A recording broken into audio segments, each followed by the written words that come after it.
السلام علیکم dear viewers, ہم آپ کو آپ کے favourite informative channel strong relationship پر خوش آمدید کہتے ہیں۔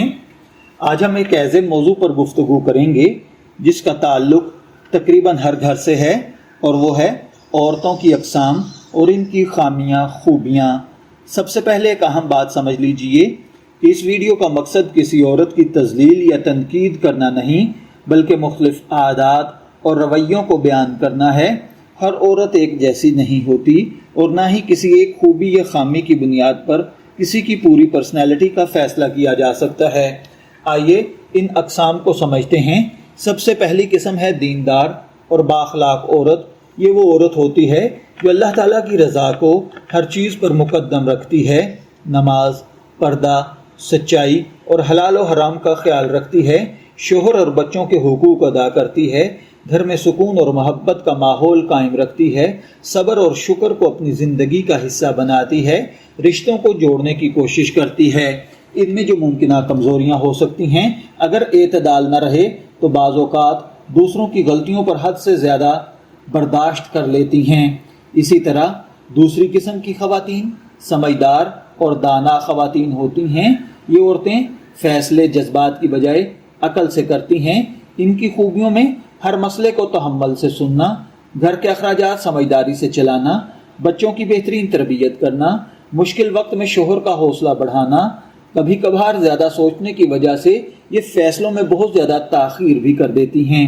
تیسری قسم کی خواتین غصہ کرنے والی خواتین ہوتی ہیں، یعنی انہیں غصہ جلد آ جاتا ہے، لیکن بعض خواتین جلدی غصہ جب کرتی ہیں تو اس کے نتائج غلط نکلتے ہیں۔ البتہ ان میں جو خوبیاں پائی جاتی ہیں وہ یہ ہیں کہ یہ دل کی صاف ہوتی ہیں، اپنی بات کھل کر کہہ دیتی ہیں، اور خامیوں کی بات اگر کریں تو چھوٹی بات کو بڑا مسئلہ بنا دیتی ہیں، غصے میں ایسے الفاظ بول دیتی ہیں جن پر بعد میں افسوس ہوتا ہے، گھر کا ماحول کشیدہ رکھتی ہیں، چھوٹی چھوٹی بات پر روک ٹوک کرنا، چھوٹی چھوٹی بات کو بڑا واویلا بنا دینا ان کا شیوا ہوتا ہے۔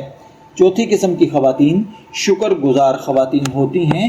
یہ چھوٹی چھوٹی نعمتوں پر بھی اللہ کا شکر ادا کرتی ہیں، شوہر کی قدر کرتی ہیں، کم وسائل میں بھی خوش رہتی ہیں، بچوں کو قناعت سکھاتی ہیں، ہر حال میں مثبت سوچ رکھتی ہیں۔ پانچویں قسم کی خواتین شک کرنے والی ہوتی ہیں۔ یہ ضرورت سے زیادہ بدگمانی کرتی ہیں، جس کی وجہ سے رشتوں کو کمزور کر دیتی ہیں۔ ہر بات پر شک کرنا، موبائل کالز اور معمولات پر غیر ضروری نگرانی کرنا، اعتماد ختم کر دینا ہوتا ہے۔ ان کو اگر دیکھا جائے تو یہ اعتماد، کھلی گفتگو اور حسن ظن اپنانا چاہیے تاکہ شک کی عادت سے باہر آ سکیں۔ اسی طرح چھٹی قسم کی خواتین خود غرض ہوتی ہیں۔ ایسی عورت اپنی خواہشات کو دوسروں پر ترجیح دیتی ہے، دوسروں کے جذبات کی پرواہ نہیں کرتی، ہر معاملے میں اپنی مرضی چلانے کی کوشش کرتی ہیں، اور اس وجہ سے رشتے ٹوٹ جاتے ہیں یا ان میں دوریاں پیدا ہو جاتی ہیں۔ ساتویں قسم کی خواتین محبت کرنے والی اور وفادار ہوتی ہیں۔ یہ عورت اپنے خاندان کے لیے ہر قربانی دینے کو تیار رہتی ہیں۔ وفاداری، عزت و احترام، رازداری، مشکل وقت میں ساتھ نبھانا ان کی خصوصیات میں شامل ہوتا ہے۔ آٹھویں قسم کی خواتین فضول خرچ ہوتی ہیں۔ یہ غیر ضروری خریداری کرتی ہیں، آمدنی سے زیادہ اخراجات کرتی ہیں، مالی پریشانیوں کا سبب بنتی ہیں۔ اگر یہ بہتر بجٹ بنائیں اور ضروریات کے مطابق خرچ کریں تو یہ بھی بہترین خاتون ثابت ہو سکتی ہیں۔ اور نویں قسم ہوتی ہے صابر عورت۔ یہ مشکلات میں گھبراتی نہیں، بچوں اور شوہر کی بہترین رہنمائی کرتی ہیں، اللہ پر بھروسہ رکھتی ہیں، خاندان کو جوڑ کر رکھتی ہیں۔ 10ویں قسم کی خواتین ہوتی ہیں خوش اخلاق، نرم لہجے والی، مسکراہٹ والی، دوسروں کی عزت کرنے والی، معاف کرنے کی عادت رکھنے والی۔ ایسی عورت ہر دل عزیز بن جاتی ہے۔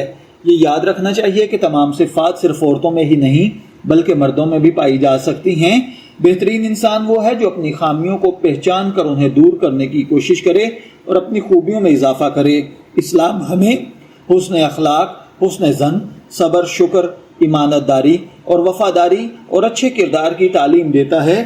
اگر میاں بیوی دونوں ایک دوسرے کی عزت کریں، ایک دوسرے کی غلطیوں کو معاف کریں، اللہ تعالیٰ کی رضا کو مقدم رکھیں تو ان کا گھر محبت اور سکون کا گہوارہ بن سکتا ہے۔ اگر آپ کو یہ ویڈیو پسند آئی ہو تو اسے ضرور لائک کریں، اپنے دوستوں اور اہل خانہ کے ساتھ شیئر کریں اور ہمارے چینل کو سبسکرائب کرنا نہ بھولیں تاکہ آپ کو ایسی معلومات اور اصلاحی ویڈیوز سب سے پہلے مل سکیں۔ اللہ تعالی ہم سب کو خوش رکھے، آمین۔ پھر ملاقات ہوگی کسی نئے ٹاپک کے ساتھ، تب تک کے لیے اللہ حافظ۔